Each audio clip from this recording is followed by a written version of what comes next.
Merci. Bonjour et bienvenue à tous. Donc, je suis heureux de vous accueillir aujourd'hui pour cette table ronde des 30 ans de l'école de génie industriel. Je vous remercie d'avoir accepté de participer à ce tour de table. Donc, le thème aujourd'hui, ça sera les processus de conception et d'innovation face aux transformations à la demande sociétale et environnementale. Et donc pour discuter aujourd'hui, nous avons donc Sandra Cheriti, qui est une ancienne de l'école de la promo 2006 et qui a réalisé un doctorat au sein du laboratoire GESCOP. Elle a ensuite travaillé une dizaine d'années dans le développement économique au niveau de la région Aura en pilotant un programme permettant aux PME de structurer leur processus d'innovation. Et depuis peu, donc, elle a rejoint un groupe qui s'appelle ADTP, qui est une structure qui travaille dans l'économie sociale et solidaire et qui se focalise sur des activités de sous-traitance industrielle. Nous avons ensuite donc Jérôme Lopez, qui est aussi un ancien élève de l'école promo 96. Il est président-directeur général de la société Parolles-Co. C'est une PME de 27 salariés qui se situe à Villars-Bonneau et donc qui travaille dans le domaine de la tôlerie, la chaudronnerie et aussi de produits plastiques sur des contenants pour déchets d'activités de soins. Il est aussi président de la CPME 38 et membre du bureau régional. Donc on a ensuite Jérémy Zucchelli, qui est lui ancien élève de l'école promo 2010. Et donc il a lui beaucoup travaillé dans la recherche-développement pendant une dizaine d'années. Et aujourd'hui, il travaille comme ingénieur chez Becton Dickinson en recherche-développement aussi. Nous avons Céline Cholez, qui est enseignante à l'école. Et qui enseigne les aspects plutôt travail et innovation. Et elle est chercheure en sociologie des techniques au laboratoire PACT. Et elle s'intéresse aux innovations techniques face aux grandes problématiques sociétales telles que la pauvreté, les risques majeurs. Et on a eu récemment un très bon exemple de ça. Et elle étudie aussi l'émergence dans la conception de l'innovation frugale et de la place de l'utilisateur voilà, face à ces risques, etc. Donc, et moi-même, Jean-François Bouju, donc je suis enseignant à l'école de génie industriel. J'enseigne l'innovation, la créativité, les méthodes de conception. Et je suis chercheur au GESCOP et je m'intéresse depuis de nombreuses années aux questions de collaboration entre acteurs, experts, non experts, et maintenant plus récemment aux problématiques de conception ouverte et de ce qu'on appelle l'open source et des nouvelles formes de coopération émergentes dans les écosystèmes d'innovation ouverts. Voilà. Donc, en introduction, en fait, j'aimerais qu'on aborde aujourd'hui la question de l'évolution de ces processus d'innovation et de conception à l'heure où on parle des transitions nécessaires de nos sociétés. On parle effectivement beaucoup d'environnement de nos jours. La COP26 vient de se terminer récemment. Et on constate encore combien il y a un réel mouvement de fond dans la société pour un monde plus juste et plus responsable. Au sens environnemental du terme, et notamment les jeunes sont très réceptifs à ces thématiques et ils nous interpellent, nous enseignants, chercheurs, et je pense vous aussi au niveau industriel, par rapport à ces réalités. Et malheureusement, l'industrie particulièrement est souvent montrée du doigt comme étant relativement mauvais élève, accusée d'être responsable de la pollution, en faisant parcourir des millions de kilomètres à des camions, en utilisant des matériaux polluants, ou alors on accuse de vendre des produits inutiles à des générateurs de déchets, etc. Donc ça, c'est des questionnements légitimes qui génèrent un mouvement de fond dans la société, et c'est un mouvement de transformation aussi de nos mentalités et par coup de nos organisations aussi industrielles. Donc c'est ça dont j'aimerais qu'on parle un petit peu aujourd'hui, c'est quel est votre sentiment, comment vous vivez ça, vous, de l'intérieur, ou nous, en tant que chercheurs, comment on observe un peu plus de l'extérieur. Voilà. Donc moi si je me place du point de vue un petit peu du point de vue du chercheur, je pourrais rajouter que effectivement, on voit aujourd'hui une évolution des grands champs de recherche. Notamment, on voit apparaître des questions autour de l'économie circulaire, de l'évolution de l'impact environnemental sur le système global de nos produits et de nos méthodes de développement. Mais aussi, on voit aussi émerger des travaux qui sont sur la relation entre les dispositifs techniques et la société. Et notamment comment les acteurs, les citoyens deviennent acteurs de ces transformations, de ces innovations, et comment ils s'en saisissent pour faire face aux aléas environnementaux. Et encore une fois, on a vu à travers la crise Covid comment, par exemple, des groupements d'utilisateurs, de makers se saisissaient de ces questions-là et fabriquaient des objets techniques qui étaient des réponses à ces questions de crise. On voit aussi la transformation des acteurs de l'innovation. De plus en plus, on parle d'écosystèmes d'innovation qui vont au-delà des frontières de l'entreprise, qui redéfinissent les conditions de l'innovation aussi. L'entreprise n'est plus le lieu seul de la création d'innovation, mais on a ces groupements hétérogènes d'acteurs qui peuvent être des individus, de la société civile, des environnements d'État, etc. Donc ça aussi, ce sont des questions qui nous intéressent et que l'on observe en tant que chercheur. Donc la question de l'acteur participateur des processus de conception. Donc voilà, j'aimerais que vous réagissiez un petit peu. Bon, j'ai un peu mis ça sur la table comme ça, de manière assez désordonnée, mais j'aimerais que vous réagissiez un petit peu comment à ces nouvelles formes d'organisation et les questions que je vais vous poser maintenant peut-être vont permettre de préciser un petit peu ça. Voilà. Donc, je vais peut-être commencer par toi, Sandra, parce qu'en tant qu'observatrice et actrice justement d'entreprise depuis plusieurs années, et puis dans l'accompagnement des PME que tu as pu avoir, qu'est-ce que tu observes des moyens et des dispositifs actuels mis en place, et puis les transformations, qu'est-ce que tu observes aujourd'hui des transformations des entreprises ? Bonjour à tous, bonjour Jean-François. Bon, déjà, avant de répondre à la question, je te rejoins complètement sur cette transformation des salariés et cette quête de sens. Alors pour plus d'environnement, mais aussi pour plus de sens au global. Pas que les jeunes. Enfin, typiquement, moi, à mon cas, j'ai rejoint une entreprise de l'économie sociale et solidaire qui travaille sur les deux piliers principaux du développement durable que sont l'économie et le côté social, puisque notre mission est d'offrir du travail à des personnes en situation de handicap, et on est sous-traitant industriel, donc on contribue à l'économie locale. On travaille sur le troisième pilier, qui est le pilier environnemental, puisqu'on a un site qui est dédié à la conception, la fabrication et l'intégration de cartes électroniques, et on a un projet pour travailler sur le recyclage. Donc oui, les salariés, globalement, sont en recherche de sens et de RSE. Pour répondre à la question sur les processus de conception et les écosystèmes, la plupart des PME en fait, travaillent en écosystème. Si je reprends le cas d'ADTP, on est sous-traitant, donc nos projets sont rarement nos projets. Alors bien sûr, pendant la crise du Covid, on a conçu une ligne de masques ex nihilo et on est devenu quasiment du jour au lendemain fabricant de masques, mais globalement, nos projets sont généralement les projets de nos clients qui viennent nous voir par nos compétences en industrialisation. Donc on travaille avec des grands groupes qui peuvent être NTN SNR, Tefal, Stobli et beaucoup de startups. Et globalement, on le fait. On est en réseau, on est en écosystème avec nos clients, avec des partenaires sur les compétences qu'on n'a pas en interne.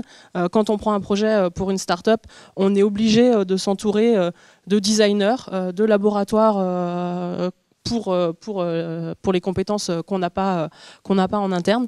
Donc voilà, on est dans la vraie vie en réseau. Après, pour ce qui est des processus de conception, on est perfectible. Si je reprends des termes qu'on a pu utiliser pendant mon doctorat avec Marianne Ledin et Richard Calvi, les PME sont au rendez-vous de l'efficacité. C'est-à-dire qu'on répond aux besoins de nos clients. En termes de résultats, on est là, on répond aux exigences. Assez souvent même, on est au-delà des exigences du client parce qu'on a une capacité d'agilité, d'ingéniosité. Moi, j'ai appris il y a 15 jours que j'avais des collègues qui allaient jusqu'à concevoir, je dis bien concevoir des lignes automatisées pour Tefal. Alors qu'à la base, notre métier, en tant que sous-traitant industriel et consortium d'ESAT et d'EA, on a plutôt tendance à voir les ESAT et les EA comme des sous-traitants du conditionnement, du tri de pièces, du contrôle. ESAT, EA, tu peux peut-être préciser. Alors ESAT, donc c'est deux types d'entreprises, du médico-social dont la vocation est d'offrir du travail à des personnes en situation de handicap. Dans un ESAT, on a des usagers qui sont nos premiers clients. Et alors bien sûr, on a des clients industriels, mais nos premiers clients sont nos usagers et la mission de cet établissement est avant tout de leur offrir du travail. Nos tutelles sont l'ARS et le conseil départemental. Et alors oui, on a quelques exigences vis-à-vis des clients, mais il y a vraiment ce cocon protecteur. On a un service médico-social dédié avec des psychologues, des moniteurs. Et la finalité de l'ESAT est vraiment d'offrir du travail à des personnes en situation de handicap. Dans un EA, on va avoir des salariés comme vous et moi, qui sont soumis au code du travail, qui peuvent être embauchés, débauchés. Et là, on va plutôt se rapprocher du monde ordinaire, puisqu'on parle de structures adaptées et de monde ordinaire. Et là, on est plus proche d'une entreprise classique. Pour terminer peut-être sur la partie, conception, les PME manquent peut-être de méthodes, d'outils, de processus. Donc on est au rendez-vous de l'efficacité. Par contre, en termes d'efficience, on est perfectible. Je le vois dans mon entreprise actuelle et puis je l'ai vu pendant les 10 ans que j'ai passé à faire du développement économique. On peut avoir tendance à atteindre le résultat en utilisant beaucoup d'énergie, en refaisant des choses que des collègues ont pu parfois faire dans le cadre d'un autre projet. Nous, typiquement, on est perfectible sur l'accompagnement qu'on peut faire des startups, puisqu'on est là pour les aider à industrialiser leurs projets. Sauf qu'on se rend compte souvent que la startup, qu'elle nous dit « oui, je suis en phase d'industrialisation », finalement, c'est pas tout à fait vrai. Elle est plutôt au stade prototype. Et donc, du coup, nous, pour l'accompagner jusqu'à l'industrialisation et la production, ça nous demande du temps et de l'énergie. Et puis, on est quand même très, très contraint au départ en retraite de collaborateurs, de salariés. Et là, en termes de management des connaissances, on a des gaps monumentaux à franchir. Pendant ma thèse, j'ai pu voir chez Schneider Electric, chez Bosch Rexroth, des pavés qui expliquait quel était le processus de conception avec la description précise des jalons, des phases, des livrables, quel acteur est impliqué à quel moment. Ça n'existe pas dans les PME. On fait. D'accord. Merci beaucoup. Merci. Jérémy, toi aussi, tu es un praticien et tu as maintenant pas mal d'expérience en tant qu'ingénieur R&D. Donc, pour toi, du point de vue de cette expérience, quels sont les enjeux majeurs de la transformation des processus de conception aujourd'hui? Est-ce que tu as des exemples à nous donner éventuellement des transformations que tu as pu voir dans le temps? Alors, moi, de ce que j'ai pu voir, en fait, c'est que c'est des transformations qui sont longues, de toute évidence. Et c'est long parce que l'impact, en fait, est loin d'être négligeable. Donc si je prends un exemple, si on veut remplacer une matière X ou Y qui est polluante ou pas respectueuse de l'environnement par quelque chose de plus respectueux, souvent en fait ça va avoir un gros impact dans la mesure où cette matière-là va peut-être se comporter différemment, etc.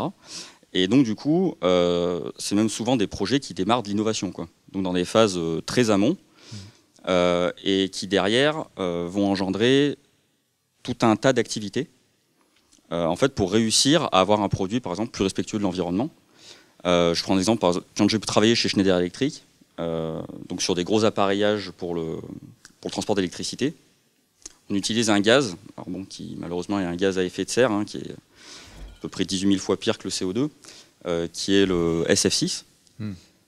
Et réussir à faire des appareillages électriques qui n'utilisent pas de SF6, tout en étant très performants, ça nécessite de repartir depuis des stades d'innovation pour trouver des nouvelles technos qui permettent de faire les mêmes fonctions, oui. Mais sans utiliser ce SF6. Et donc derrière, en fait, ça tire en fait tout le reste de l'entreprise, c'est-à-dire que ça part depuis des phases d'innovation, donc trouver des concepts, arriver à les développer et arriver à avoir déjà une brique technologique qui permet d'avoir une fonctionnalité qui est satisfaisante. Et derrière, donc je rebondis sur ce que tu disais tout à l'heure, il y a aussi toute la phase d'industrialisation qui souvent est une phase assez épineuse.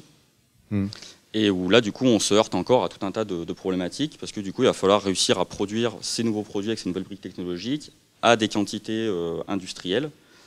Il va y avoir aussi toute la supply chain qui va être modifiée, parce que c'est pas forcément les mêmes composants, les mêmes matières, donc il va falloir sourcer différemment avec d'autres fournisseurs, etc. Donc c'est des problématiques de fond, et qui donc mobilisent tout un tas de ressources et de moyens au niveau de l'entreprise. Et donc généralement, c'est long. Et c'est encore plus long dans des domaines typiquement comme le médical, où je travaille actuellement, qui sont des domaines qui sont extrêmement réglementés, et où du coup le moindre changement en fait nécessite de prouver tout un tas de choses au niveau réglementaire sur de la conformité, des choses comme ça, et qui font que c'est encore plus long dans des domaines comme ça. D'accord, merci. Mais ce que je note à ce stade de la discussion quand même, c'est que ces aspects-là nous renvoient à une nécessité d'être beaucoup plus créatif et d'aller rechercher dans les processus d'innovation beaucoup plus loin peut-être qu'à la limite que ce qu'on pouvait imaginer avant, de réinventer beaucoup de choses, même sur de simples changements de matériaux face à ces aspects-là. C'est assez intéressant.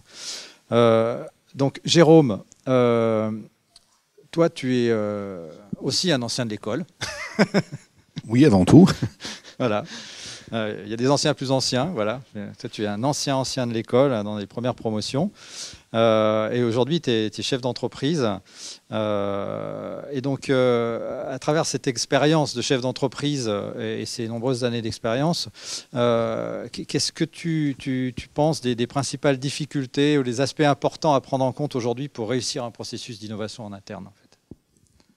Oui, bonjour à tous et à toutes. Merci Jean-François de me rappeler que je fais partie des dinosaures de cette école. Comme j'aime le dire, effectivement, quand j'ai fait le choix, parce que j'ai choisi de devenir un génie industriel, personne n'en était assorti encore. Ça veut dire que c'était une école qui n'avait pas encore fait ses preuves. Et 30 ans plus tard, je le regrette pas du tout parce que ça m'a donné une belle valise, une belle boîte à outils.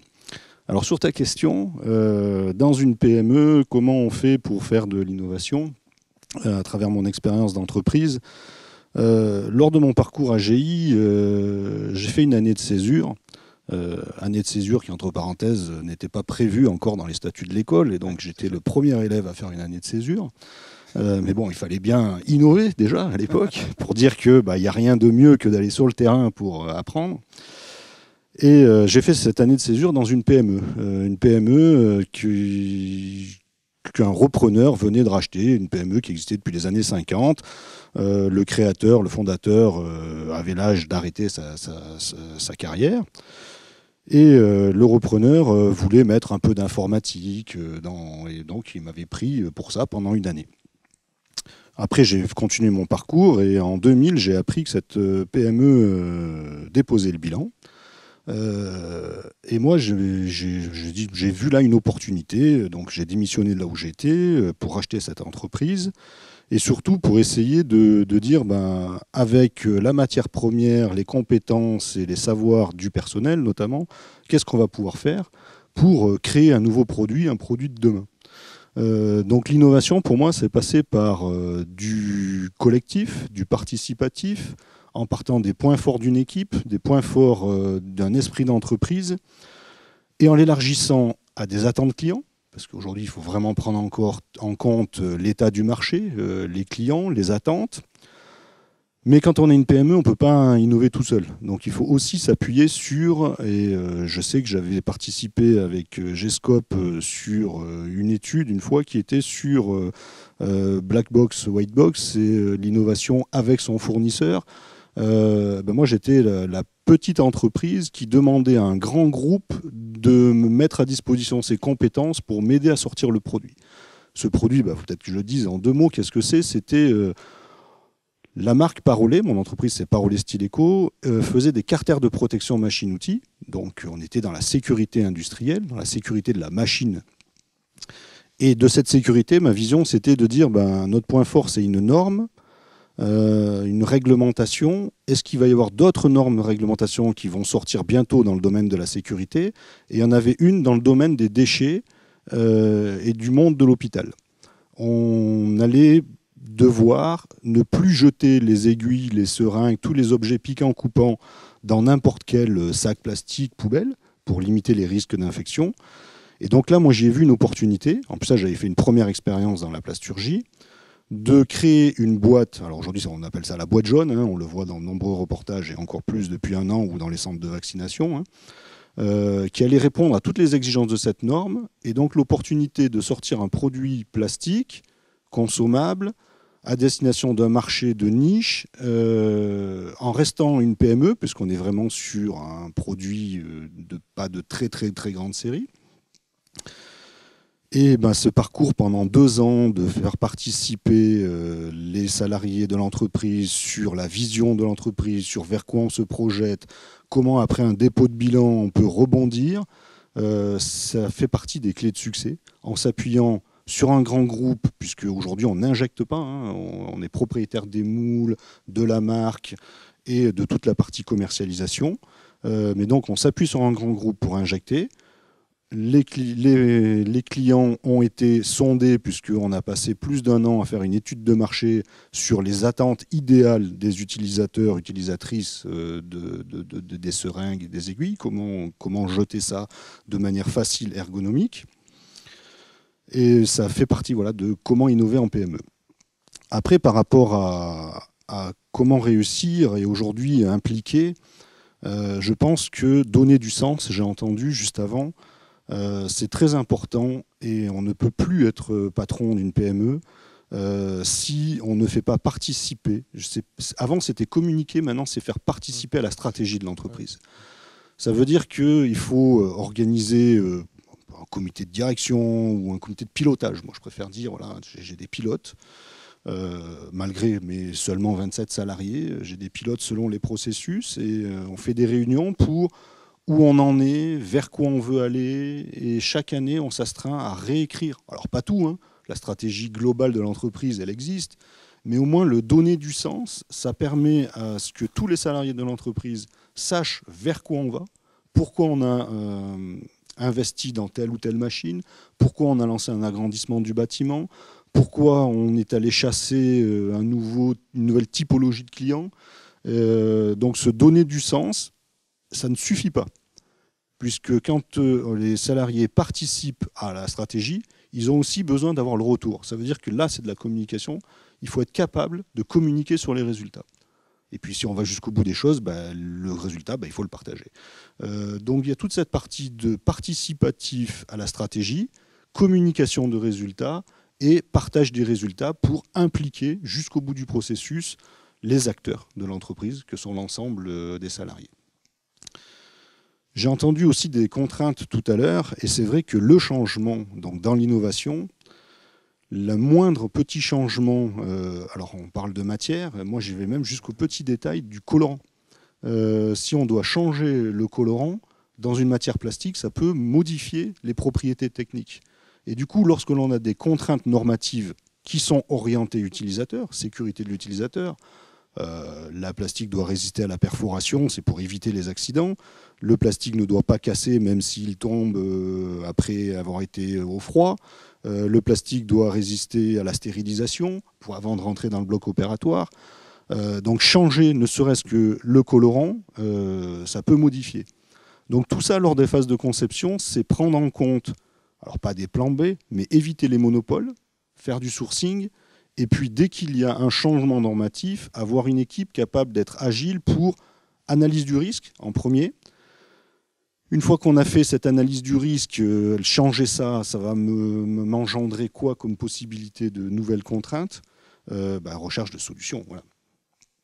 Donc c'est un petit peu un projet collectif. C'est l'image que je voulais donner sur l'innovation de mon point de vue de chef d'entreprise depuis ces années.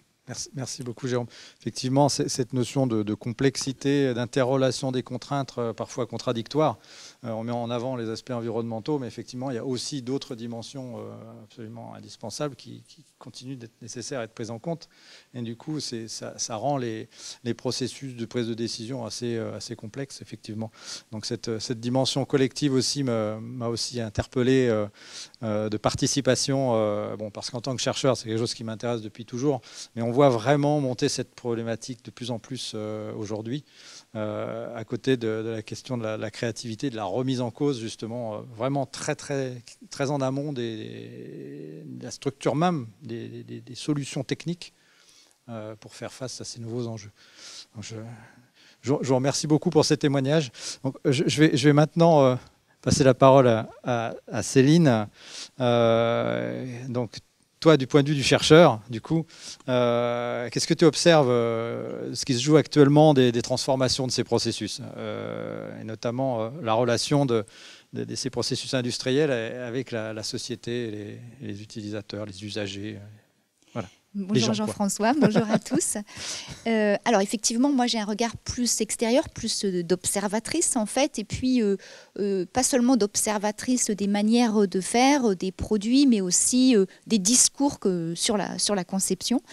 Et effectivement, tu le disais en introduction de cette table ronde, depuis une quinzaine d'années, les mondes de la conception ont été profondément bouleversés dans leurs pratiques, dans leur positionnement au niveau de la société. D'abord, il y a eu des changements organisationnels profonds. On a assisté en 20 ans à une transformation des équipes de conception réparties dans le monde entier, avec un découpage des étapes de conception, avec des enjeux en termes de coopération internationale dans les grands groupes qui ont été implantés parfois à travers l'introduction de logiciels de conception nouveaux, intégrés, etc. Donc ça faisait beaucoup de changements organisationnels dans les équipes. Il y a eu aussi des profonds changements en termes de créativité, je dirais. Carlos Ghosn et un certain nombre d'acteurs, il y a une dizaine d'années, partant de la saturation des marchés, ont challengé un peu les équipes de conception en leur demandant de penser finalement complètement différemment, d'apporter quelque chose de nouveau dans les sociétés occidentales, mais pas seulement. Et puis, dernière aussi transformation dont tu en as parlé, ou en tout cas bouleversement, c'est effectivement une forme de remise en cause de la légitimité, en fait, à travers une critique du consumérisme, les problématiques environnementales, et puis aussi plus de responsabilité sociale des entreprises, donc qui pose finalement la question innover, concevoir, pourquoi faire. Et donc, toutes ces incitations, en fait, et ces bouleversements ont conduit, moi, c'est ce que j'observe depuis une dizaine d'années, à une prolifération de nouveaux termes, de méthodes, ou en tout cas d'appels à changer l'innovation. Alors, on a eu l'innovation inclusive, l'innovation frugale, la grassroots innovation. Aujourd'hui, on parle de low-tech, de soft-tech, etc. Il y a pour moi une vraie question autour de cette prolifération. On a l'impression d'un monde un petit peu qui se cherche en quelque sorte, qui cherche un petit peu du sens dans cette conception. Et de tout cela, en fait, le fil directeur, c'est effectivement la recherche d'une conception qui est vraiment orientée vers le fait d'apporter un service par rapport à de grandes problématiques sociétales, d'apporter une réponse sociétale. Donc, quelle que soit finalement la terminologie utilisée, c'est quand même un point commun de ces nouveaux mots à la mode dans le monde de la conception, c'est ramener les enjeux sociétaux au cœur du processus de conception. Et puis, l'utilisateur, lui aussi, vous en avez parlé à travers soit directement son intégration dans les processus de conception, à travers l'idée de ramener la valeur ajoutée à l'utilisateur final, au centre du processus. Ça, ce sont des choses qu'on voit aussi beaucoup émerger. Ce qui m'interroge aussi en tant que chercheur, c'est que si on a effectivement beaucoup de publications, aussi bien académiques que dans les revues professionnelles et industrielles autour de ces questions-là, on voit que la façon de s'y prendre n'est pas encore clairement définie. Voilà, il y a encore beaucoup de tâtonnements. Et par rapport à la question de l'utilisateur, par exemple, on voit comment on a quand même une grosse focalisation sur des méthodes traditionnelles d'intégration de l'utilisateur à travers l'observation de comment il va manipuler l'objet, le produit en phase d'innovation. On est encore assez peu dans une prolongation de cette compréhension de l'utilisateur jusque dans les phases finales d'usage, sur du long terme en fait de l'usage. Voilà. Oui. Donc ça, c'est une première observation. La deuxième, c'est aussi ce que fait le digital au monde de la conception. Je pense que c'est quelque chose qu'on doit prendre en compte à travers notamment deux grands mouvements que j'observe. Un premier, que j'observe et que tout le monde observe d'ailleurs, je ne suis pas la seule. Un premier mouvement qui est à travers tout ce qui est téléphonie mobile et tout ce qui concerne le monde des applications mobiles et de la, web, de la sphère web en fait. On voit comment la conception devient accessible à des tas d'acteurs. Hier, j'avais un entretien avec l'un des participants au projet Tous Anti-Covid dans le cadre de la recherche qu'on mène sur le développement de ces applications qui me disait finalement, avec les applications mobiles, n'importe qui dans son garage aujourd'hui peut faire une application mobile. Donc ça aussi, ça bouleverse la conception parce que ça met à disposition, ou en tout cas ça permet à de nouveaux acteurs en fait, d'entrer dans le jeu et de proposer tout un tas de produits. Donc ça, c'est assez questionnant et ça pose tout un tas de questions en termes de régulation sociale et politique de cette prolifération d'offres avec les plateformes qui vont elles-mêmes avoir parfois des processus un peu opaques de sélection de ces produits. Et toujours dans le digital, à côté de ça, vous avez le développement de l'intelligence artificielle qui, elle, pour le coup, pousse les limites de la conception, de l'expertise de la conception beaucoup, beaucoup plus loin. Donc, on est plus dans des innovations de rupture, mais qui posent aussi énormément de questions.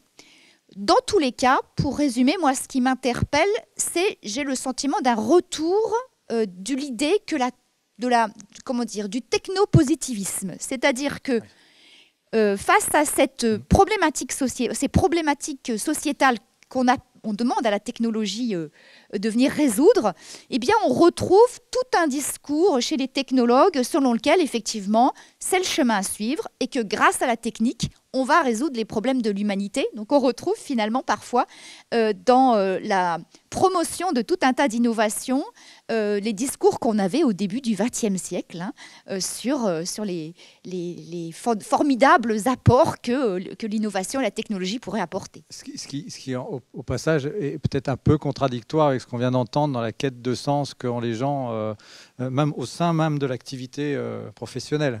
C'est assez intéressant de voir ces tensions qui apparaissent et qui sont les tensions qui traversent notre société aujourd'hui. Complètement, avec tout un tas de contradictions, comme tu le disais.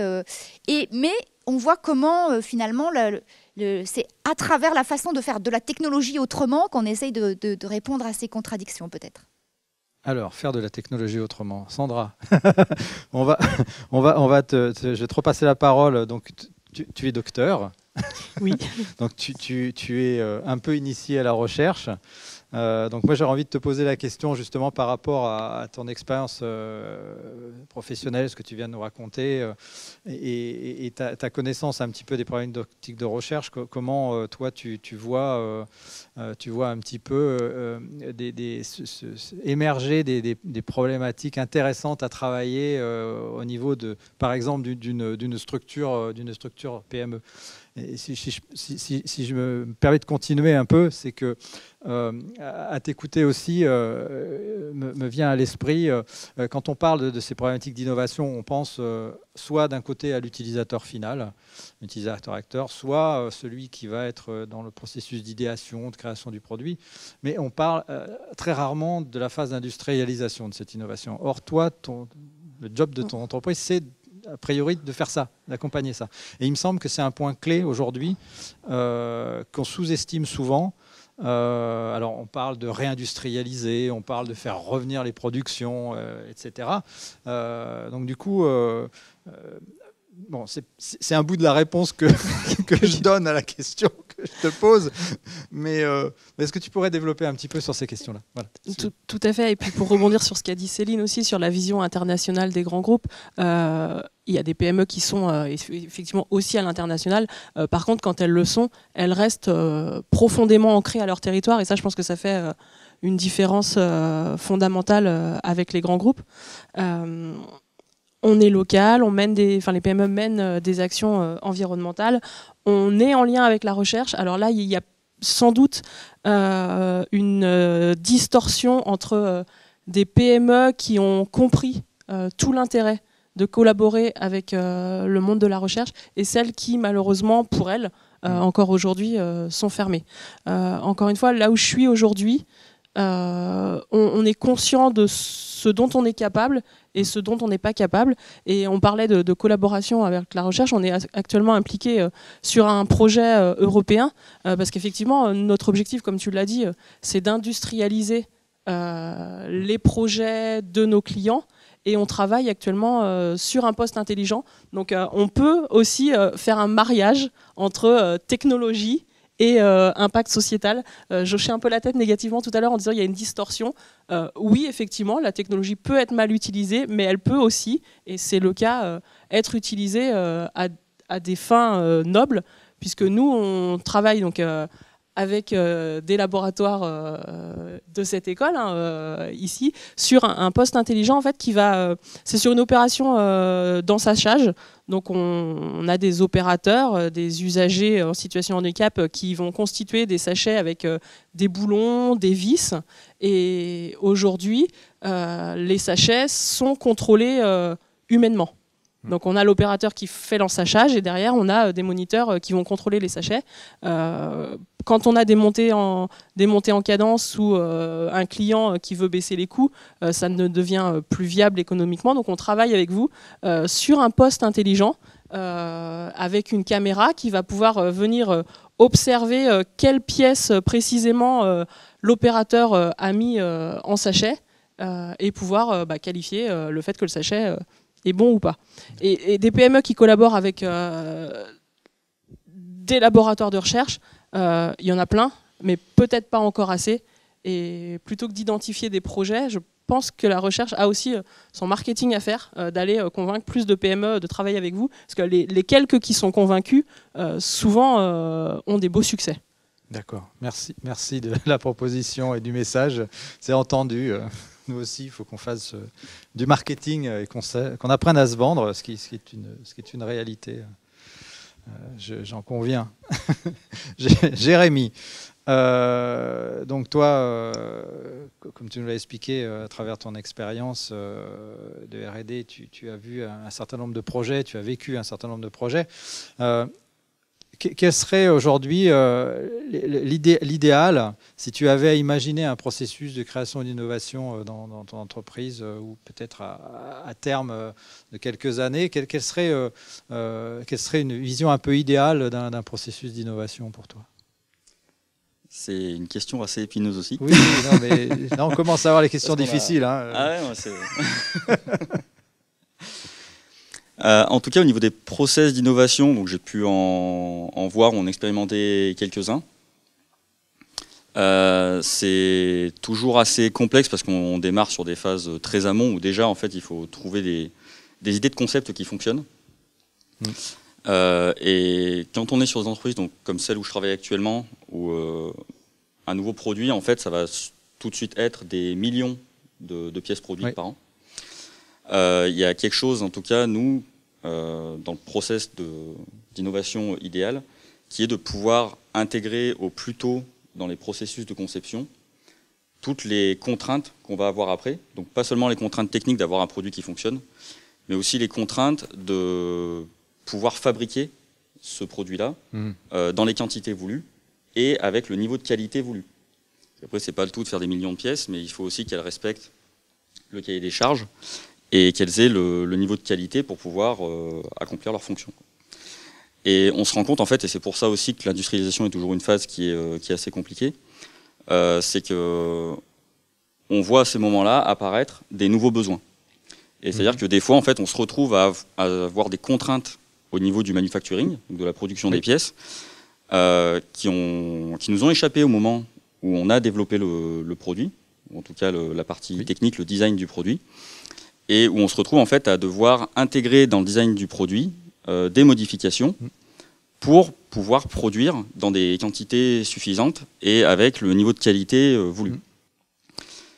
Et ces modifications-là, des fois, imposent de revoir le design du produit, et donc du coup, on repart dans des phases très amont, et on repart sur une nouvelle boucle, et des fois, en fait, on est obligé de revoir complètement le produit, qui était finalisé à 95%, mais finalement, les 5% manquants, on remet en cause. On remet en cause ce qui a été fait avant, surtout sur des produits, typiquement ceux sur quoi je travaille actuellement, qui sont des seringues. Donc c'est des produits qui sont petits. Donc dans un encombrement très réduit, on va intégrer beaucoup de fonctions. Et le fait d'intégrer une nouvelle fonction fait que le niveau encombrement, ça ne rentre pas. Et on est obligé de tout revoir quasiment depuis le début des fois. Alors du coup, d'après toi, est-ce que l'enjeu, ce serait de raccourcir les boucles ou d'anticiper plus les contraintes de manière à justement ne plus faire ces boucles? Dans l'idéal, en fait, ça serait de pouvoir avoir une vision exhaustive dès le début de toutes les contraintes qu'on va avoir sur le produit pour pouvoir l'intégrer dès le début et en fait faire du bon du premier coup. Ok. Donc dans quelques années, vous faites bon du premier coup, c'est ça? On essaye en tout cas. Parfait. Je note. Merci. Jérôme. Donc là maintenant, je vais te demander de prendre ta casquette de président de la CPME Isère. Et donc avec cette vision un peu transversale, comment est-ce que tu vois que les entreprises appréhendent ces questions un peu de transformation de la demande sociétale et de responsabilité environnementale? Comment tu perçois ça? Alors déjà en 2 mots, la CPME, qu'est-ce que c'est? Puisque peut-être que tout le monde ne sait pas. Donc la CPME, c'est le premier syndicat patronal de France qui regroupe les intérêts de tous les patrons patrimoniaux, ceux qui, comme moi, ont dit j'investis sur mes fonds propres pour acheter une entreprise, quitte à gager ma maison, mes biens propres, parce que on n'a pas tous des héritages.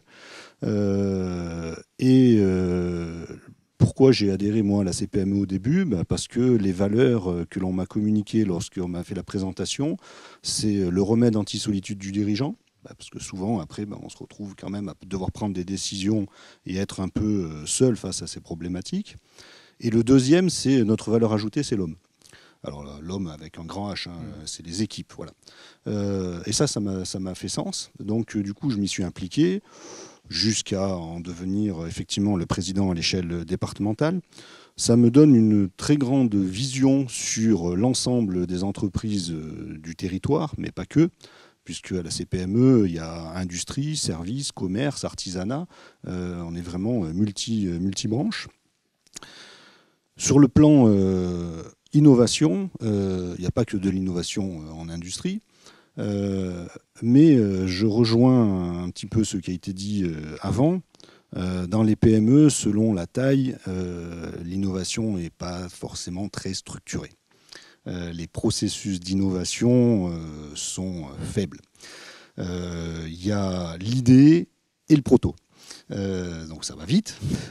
Mais par contre, après, il y a effectivement toute la phase indus, et le plus compliqué, souvent, c'est la phase commercialisation. Donc nous, on a créé une commission innovation à la CPME pour essayer justement d'éviter les déboires. Un des rôles de la CPME, c'est aussi de cultiver l'intelligence collective, de communiquer entre nous pour éviter de faire les erreurs qui ont déjà été faites par d'autres confrères. Et souvent, dans cette commission innovation, c'est OK, ton idée, OK. Est-ce que le marché, il est prêt à ça? Est-ce que le marché est à ce niveau de prix-là? Est-ce que tu as impliqué tes équipes et qu'est-ce que tu arrives à constituer? Parce qu'on n'a pas de service, on a très rarement des services R&D à temps plein dans les PME. Donc, quelles ressources tu vas y prendre? Donc, est-ce que le marché est prêt? Est-ce que tu en as les moyens? Moyens humains et financiers. Parce que l'innovation, ça coûte. Et attention, est-ce que tu es prêt à l'échec? C'est pas un échec, mais un go, no go, de temps en temps, il faudra que tu te poses les questions de tu continues ou non? Là, non, tu vas dans une impasse parce que finalement, avec toutes les contraintes normatives et autres, le prix budgétaire du produit ne correspond plus à une attente de marché. Donc peut-être qu'il va falloir que tu prennes la décision de t'arrêter. En tout cas, c'est un peu comme ça que l'on essaye de donner de la structure à l'innovation dans les PME.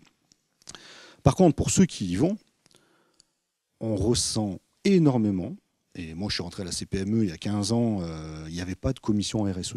Donc comme j'avais envie de m'impliquer, je dis je peux faire. Voilà. Donc on a créé une commission RSE, et donc j'ai commencé par animer cette commission. Mais toutes les notions, ça a attiré énormément, et ça a été un pôle d'attractivité, même pour les adhérents, pour faire adhérer des chefs d'entreprise. De dire, mais moi, toutes les notions de circuit court, de cycle de vie, de recyclage, mais pas de recyclage en fin de vie.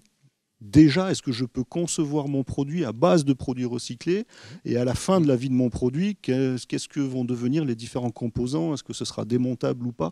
Tout ça, c'est des notions qui sont vraiment prises en compte. Et moi, je l'ai vu même dans des métiers que je ne connaissais pas, parce que c'est aussi ça la richesse de la CPME, dans une imprimerie du territoire, 170 salariés. Cette notion de recycler les chutes de papier selon toutes les différentes matières, d'avoir des bacs différents, mais ça, je l'ai vu il y a 15 ans, ça m'a épaté sur la qualité des encres respectueuses de l'environnement et autres. Voilà, donc ça, c'est vraiment des notions que l'on sent très fortes. Tout à l'heure, je parlais de donner du sens au niveau implication des salariés, et je trouve qu'à l'échelle PME, on croise vraiment des chefs d'entreprise impliqués dans les ressources ne sont pas infinies, et on va parfois innover uniquement pour faire un produit moins énergivore, plus respectueux de l'environnement avec les matériaux et l'usage. Après, je voudrais élargir un peu il y a l'innovation, mais tout ça, les chefs d'entreprise, ils le font. Pourquoi aussi? Parce que malheureusement, le constat, c'est que l'industrie a une mauvaise image depuis des décennies, et qu'on a du mal aujourd'hui à attirer des compétences. Alors encore plus en PME, alors que l'industrie aujourd'hui, c'est propre, c'est robotisé, et on a besoin de compétences de plus en plus élevées. On a, oui, besoin d'ingénieurs R&D parce que quand on a une idée produit, il faut avoir les compétences derrière pour savoir faire le chef de projet et conduire. On a besoin de marketing. Et je disais tout à l'heure, quand on conçoit un produit, on essaye d'y impliquer aussi son ergonomie de fabrication, les paramètres de pénibilité pour les différents postes, ceux qui ne pourront pas être robotisés. Donc on a aussi besoin d'ingénieurs méthodes, plein de composantes qui font que on doit, au niveau CPME et industriel, tous s'impliquer dans revaloriser les métiers de l'industrie pour attirer la jeunesse, les jeunes, vers des métiers qui sont super intéressants, parce que de toute façon, l'industrie, c'est un mot, mais c'est l'entreprise de production. Il va falloir continuer à produire. On a besoin de produits, même si aujourd'hui les produits, on se les partage, on n'a plus les mêmes usages, il va falloir continuer à produire des biens, et produire, c'est l'industrie.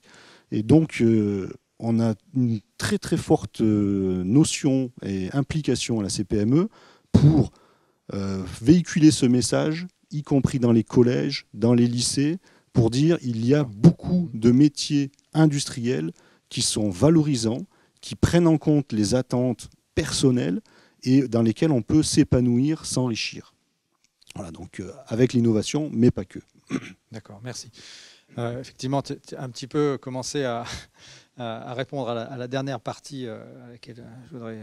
Ça s'appelle l'anticipation. Voilà, mais c'est bon, en bon chef d'entreprise, voilà, tu sais anticiper, on voit bien là les compétences. Peut-être que grâce à AGI, d'ailleurs, tu as pu acquérir, mais on reviendra à ça tout à l'heure. Je voudrais d'abord repasser la parole à Céline pour te poser une question aussi un peu prospective. Alors là, je suis financeur, j'ai de l'argent, donc je te propose, par exemple, un projet de recherche, je te donne 200 000 euros, ce qui correspond globalement à deux temps plein pendant 3 ans, ce qui correspond à des standards de projet de recherche. Donc avec cet argent-là, qu'est-ce que tu aimerais développer comme problématique scientifique, on va dire, autour de ces questions-là? Bon, alors, c'est sympa de nous offrir de l'argent en ce bon matin.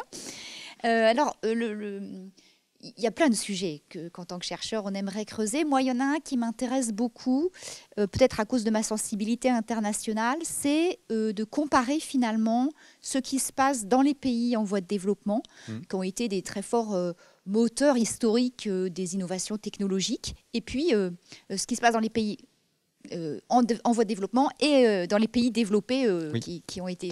J'ai inversé, excusez-moi. Dans les pays développés dans lesquels, effectivement, historiquement, on a trouvé beaucoup de structures d'organisation, d'institutions pour financer de l'innovation. Et puis les pays en voie de développement qui sont aujourd'hui très moteurs et très placés très fort sur de l'innovation. À la fois comme destinataire, mais aussi comme producteur. Je ne sais pas si tu le sais, mais le Kenya est le premier pays dans l'usage de la mobile money. Je l'ignorais. Voilà.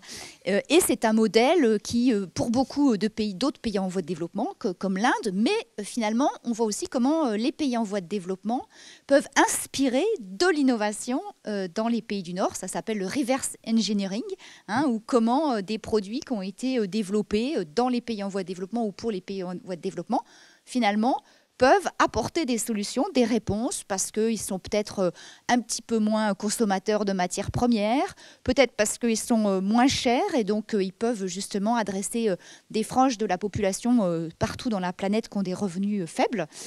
Donc comment, en fait, on peut avoir l'idée selon laquelle des choses qui ont été développées dans les pays du Sud peuvent intéresser et venir aussi bouleverser la façon dont on conçoit dans les pays du Nord.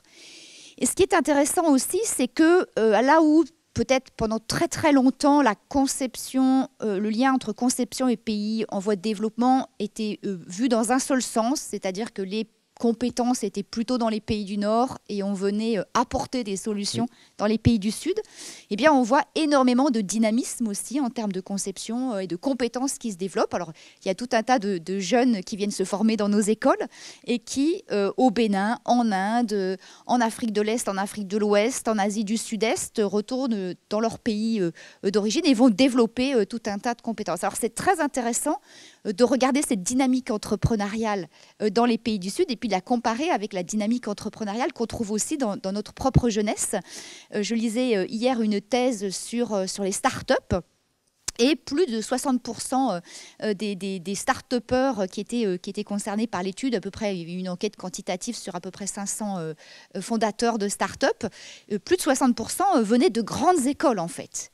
Donc on voit comment, par rapport à ce que vous disiez sur les problèmes de recrutement, c'est vrai que les jeunes qui cherchent à faire de l'innovation, qui sont intéressés par ces questions d'apporter de nouvelles solutions, plutôt que d'aller dans des entreprises ou des grands groupes, peuvent parfois faire le choix de suivre votre chemin et de fonder leurs propres entreprises. Donc ça, c'est un vrai sujet de dynamique, en fait, de renouvellement, pas seulement autour des méthodes, pas seulement autour des objectifs, des finalités de la conception, mais aussi autour des publics qui peuvent s'investir, s'impliquer. Et ce qui est intéressant aussi, c'est de voir quelles politiques publiques soutiennent ou pas ce genre d'initiative, en fait. Comment, par exemple, le Bénin développe toute de grands projets pour, comme en France, plateformiser leur État. Voilà. Et donc vont venir financer, aider, accompagner ce mouvement. Et donc comparer finalement les politiques publiques au Bénin et puis en France sur cette logique de plateformisation de l'État me semble très prometteur, en fait très intéressant de regarder. Est-ce qu'on a un mouvement de fond international qui n'a pas finalement de différence culturelle ? Peut-être aussi parce qu'on peut aussi avoir derrière des compétences assez similaires, comme je disais, qui viennent de lieux de formation proches, mais aussi parce que on peut aussi avoir des circuits de financement qui sont assez similaires avec les grands groupes internationaux, les grandes institutions internationales comme la Banque mondiale ou l'ONU qui peuvent justement aussi favoriser la mobilité de ces élites et puis des formats d'innovation assez similaires qu'on soit finalement dans le nord ou le sud. Mais alors, si tu me donnais une toute petite rallonge financière... Oui, alors, il va falloir qu'on discute là, parce que je trouve que ton programme commence à s'étoffer. Je regarderai aussi, bien évidemment, du côté de l'usage, en fait. C'est cette prolifération, en tout cas cet engouement entrepreneurial pour de l'innovation technologique. Comment il se traduit en termes de marché, certes, par exemple, on prend les applications mobiles. Il faut savoir qu'elles ont souvent une durée de vie très limitée, parfois pas plus de 6 mois. Donc, vous parliez de comment on rencontre un marché, c'est vraiment fondamental, comment on rencontre des usages. Et ça pose aussi la question de la façon dont les utilisateurs, en fait, vont aussi s'approprier ces nouvelles technologies. Beaucoup de technologies à visée sociétale, vise des gens qui ont des problématiques de handicap, des problématiques de pauvreté, des problématiques d'isolement. Et donc, comment ça se passe quand ils se retrouvent avec une nouvelle technologie qui est censée résoudre tous ces problèmes, je dirais presque parfois seul avec un algorithme, avec un bracelet de sécurité, quand vous êtes une personne âgée qui va sonner, qui va... Vous voyez ? Donc, toute cette question de la façon dont l'utilisateur va s'approprier, je pense aussi dans le domaine des risques, on va équiper avec les mobiles, les téléphones portables, les gens d'applications pour leur dire s'ils sont à risque ou pas, selon là où ils sont positionnés. Est-ce que ça va vraiment améliorer la gestion des risques? C'est des vraies questions. C'est ça. Merci. Oui, alors ça, en fait, tu as 2 programmes de recherche là. Bon, allez, ok. Écoute, on en parlera. Bien, écoutez, on arrive au terme là, de cette table ronde. Mais avant de se quitter, je voudrais qu'on revienne un peu, puisqu'on est au sein de l'école de génie industriel, que nous sommes soit enseignants, soit anciens élèves, par rapport à cette formation d'ingénieur. J'ai entendu aussi Jérôme nous expliquer qu'il avait besoin de compétences et d'attirer et d'intéresser les jeunes, mais pas forcément que les ingénieurs, aussi des techniciens, aussi des opérateurs, ce qui est aussi un enjeu. Mais si on revient sur le côté de l'ingénieur, d'après vous maintenant, avec tout ce qui s'est dit et tout ce que vous connaissez, quel serait le portrait-robot de l'ingénieur GI de demain susceptible de relever ces grands défis? Qu'est-ce que vous voyez en termes de compétences à développer au sein de l'école de génie industriel? Alors, je ne sais pas qui veut commencer. J'ai le micro, je peux commencer. Allez. Éventuellement. Rémi. Pour moi, en fait, un des points essentiels dans le portrait robot de l'ingénieur génie industriel, c'est d'avoir en fait la vision d'ensemble de tout ce processus, en fait, oui, jusqu'à aboutir à un nouveau produit. C'est-à-dire que, comme on a vu dans les discussions, il va y avoir tout ce qui est lié à l'identification du besoin. C'est-à-dire l'utilisateur, le consommateur, quel est son besoin, qu'est-ce qu'on va devoir développer pour répondre à son besoin. Donc il y a toute cette phase-là, donc ça va être surtout ce qui va être autour des études de marché, des choses comme ça, donc d'aller sonder un peu le produit de demain, qu'est-ce qu'il faut qu'il fasse comme fonction pour répondre aux besoins de l'utilisateur. Après, on va avoir d'autres points qui sont liés plutôt à du concept, c'est-à-dire du coup, quelles sont les briques technologiques, quels sont les concepts qui vont pouvoir répondre à ce besoin. Après, on a d'autres points qui sont liés à l'industrialisation, c'est-à-dire ça, comment on va l'industrialiser, comment on va le produire après, quelle est la supply chain associée à ça. Donc on va avoir tout ce qui est autour de la production. Et après, on va avoir ce qui va finir par rencontrer le truc de départ, qui est l'étude de marché, c'est la commercialisation, comment on le commercialise, comment on le met en valeur, comment on le vend. Et bon, à ce moment-là, il vaudrait mieux que ça rencontre le marché qu'on a identifié au début, sinon on n'est pas bien. Et donc, du coup, c'est d'avoir cette vision d'ensemble-là sur toutes ces briques. Et je pense que c'est ce qui est important pour l'ingénieur génie industriel de demain, c'est d'avoir cette vision d'ensemble-là, de tous ces nœuds et de comment tout ça s'interface. Oui, c'est comment ces dimensions s'entremêlent et comment on peut construire une cohérence sur toutes ces dimensions-là. C'est ça, et comment il y a besoin de tout ça, c'est-à-dire qu'il n'y a pas besoin que de technique, c'est pas parce qu'on a un produit qui est super bon techniquement que ça va être un succès commercial, par exemple. Et donc c'est d'avoir cette vision-là de comment tout s'interface, comment tout s'entremêle pour arriver derrière à faire un bon produit industriel. On n'a pas besoin que de technique, mais on a aussi besoin de technique. C'est ça. Faut pas, parce qu'on a souvent tendance à faire du blanc et noir, c'est-à-dire qu'à imaginer que l'utilisateur va pouvoir, de manière instantanée, se saisir du produit, de la technologie, même fabriquer lui-même avec une imprimante 3D en appuyant sur un bouton. On a aussi besoin de la technique. Donc les deux sont nécessaires. La technique, en fait, est nécessaire, mais non suffisante. Bravo, merci.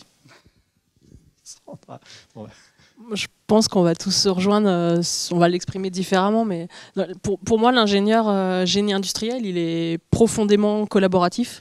C'est un chef d'orchestre ou un couteau suisse, alors peut-être même le support du couteau suisse, qui va être capable d'aller chercher les bons outils, les bonnes compétences et animer ce réseau. Il est conscient de ses qualités, des siennes intrinsèques et de celles de son entreprise, des forces et faiblesses, est capable d'aller chercher le partenaire, le laboratoire, l'expert qui va venir compléter ses compétences pour pouvoir apporter une solution complète, effectivement.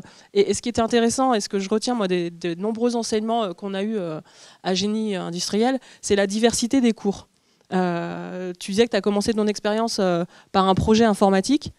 Personnellement, j'en serais incapable parce que ce n'était pas les cours qui m'intéressaient, mais il n'empêche que j'ai acquis les compétences de base qui me permettent aujourd'hui de spécifier un cahier des charges et d'aller exprimer un informaticien mon besoin en langage que lui peut comprendre pour que lui puisse réaliser.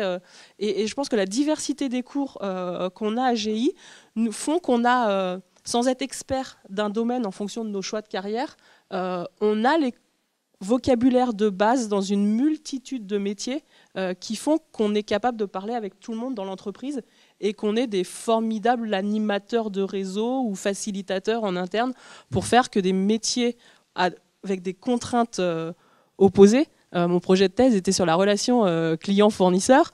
Le client va chercher à acheter moins cher et le fournisseur va chercher à vendre plus cher ses compétences. C'est un peu caricatural, pas toujours. Mais il n'empêche que dans ce projet, on a réussi à faire fonctionner dans les phases d'innovation des acheteurs et des PME pour obtenir un but commun. Et c'est ça la compétence des ingénieurs génie industriel, c'est faire travailler ensemble des gens qui ont des expériences, des compétences différentes. Donc il faut qu'on continue. Il faut continuer surtout. Voilà. Merci. Qui veut allez, Céline. C'est sûr que la vision globale, c'est quelque chose qui est notre marque de fabrique. J'en donnerai une autre parce que Jérémy, tu l'as dit plusieurs fois et ça fait écho peut-être à tout un tas de choses qu'on essaye aussi, une culture qu'on essaye d'avoir. Tu parlais de la technologie, il ne suffit pas d'appuyer un bouton. Je pense que c'est aussi quelque chose qu'on a comme souci à l'école, de l'épreuve de la réalité en fait. Tu parlais tout à l'heure du fait que pendant 1 an, vous êtes allé observer sur le terrain les usages des seringues, etc. Donc ça, c'est des choses qu'on apprend à l'école, c'est-à-dire que c'est pas avec 2-3 enquêtes marketing que tu comprends la pratique, que tu comprends l'usage. Je crois que les ingénieurs en génie industriel savent ce que c'est que la matérialité, ce que c'est que la pratique, ce que c'est que par exemple produire, fabriquer, et que tu peux innover.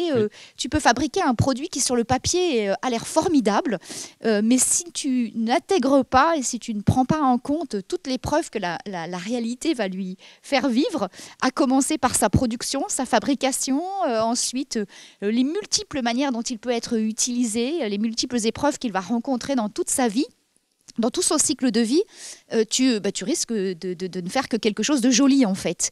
Et donc cette exigence en fait que les élèves ont, les étudiants ont, de pas seulement faire du bel objet théorique, mais quelque chose qui va être efficace, qui va fonctionner vraiment, et de l'accompagner, de vraiment voir aboutir le projet. Je pense que c'est vraiment une qualité que l'on retrouve, une compétence qu'on retrouve chez nos élèves et qui me semble essentielle à une époque où, je parlais du digital tout à l'heure, on a l'impression que en fait, la matérialité nous fuit en fait en quelque sorte, et que voilà, tout est virtuel ou tout est oui, où la matérialité est là en soi. Voilà, en fait. C'est ça, tout à fait.